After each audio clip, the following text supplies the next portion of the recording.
All right, fellow Sweden enthusiasts, welcome back to Swedish Experience. Today, we're diving deep into something absolutely central to life here, public transport. And trust me, it's quite the journey, literally and figuratively. We're starting at a typical Swedish bus stop. You can see the digital display showing bus 160 to Gullmarsplan, arriving in just 1 minute, another 160 in 9 minutes, and bus 164 to Södersjukhuset in 10 or 11 minutes. Super handy for planning. Notice the advertisement next to it. Car glass, offering quick help for damaged car glass. Even with great public transport, cars are still around.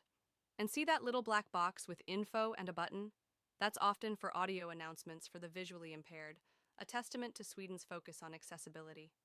The shelter itself is pretty standard, green metal frame, glass panels, and a slightly grimy roof, but it does the job. You can see the sun shining, casting shadows of bare tree branches. It looks like early spring. A few people are arriving, one pulling a suitcase, which is common as many use public transport to get to and from airports or train stations. This really highlights how integrated the system aims to be. The bus stop is nestled beside a rocky outcrop, very characteristic of some Stockholm suburbs, blending nature with urban infrastructure. And here comes our bus, the number 160, bright red, heading to Gullmarsplan as promised. It's a modern man bus, number 5550. The driver, wearing sunglasses, pulls up smoothly.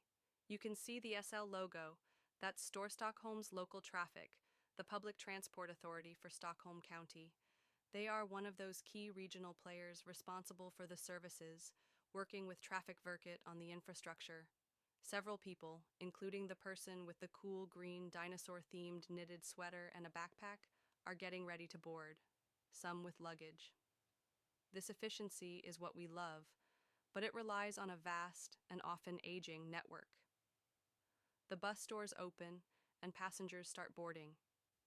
You see an elderly gentleman and a woman, both with rolling suitcases navigating their way on. This is where the infrastructure really matters. Level boarding, space for luggage, it all counts. Our friend in the dinosaur sweater is next. Now watch this. A quick tap of the SL card on the reader and you're good to go. The screen shows 75 min, indicating the validity of the ticket, often allowing transfers. This ticketing integration is a huge part of the user experience. Inside the bus, it's clean and functional. Yellow grab rails are prominent for safety, a common feature. You can see a mix of passengers, some elderly, a person with a baby in a stroller. Public transport here is for everyone. The seats have a colorful dotted pattern. The stroller bay is a dedicated space, crucial for parents. This is part of the continuous renewal, ensuring buses are accessible and meet modern needs. The context about urban projects and upgrading stations and stops also includes making the vehicles themselves user-friendly. Look at the red "Stop" buttons, easily accessible. This is a standard feature, allowing passengers to signal they want to get off at the next stop. Through the window, we see urban apartment buildings passing by, typical Swedish residential areas. The infrastructure isn't just about grand new lines, it's about the everyday reliability of these bus routes that connect communities. The view from the bus shows more of the city, tree-lined streets, and other vehicles.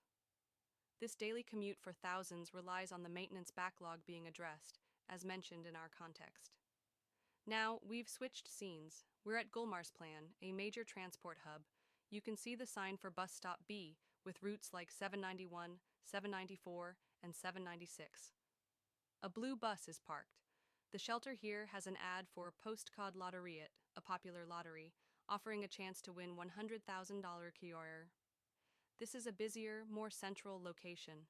The infrastructure challenge is particularly acute in these hubs, where capacity constraints are often felt, and just like that, we're underground, heading into the Tunnelbana, Stockholm's metro system. The sign indicates Line 2 towards Hässelby via T-Centralen. People are walking briskly, some with luggage, a common sight in these interconnected transport nodes. The metro is a lifeline for the city, and like the railways, parts of it are decades old, requiring constant renewal. A blue metro train pulls into the station, its doors sliding open. Notice the wheelchair accessibility symbol on the train, a crucial part of modernizing the infrastructure. People are boarding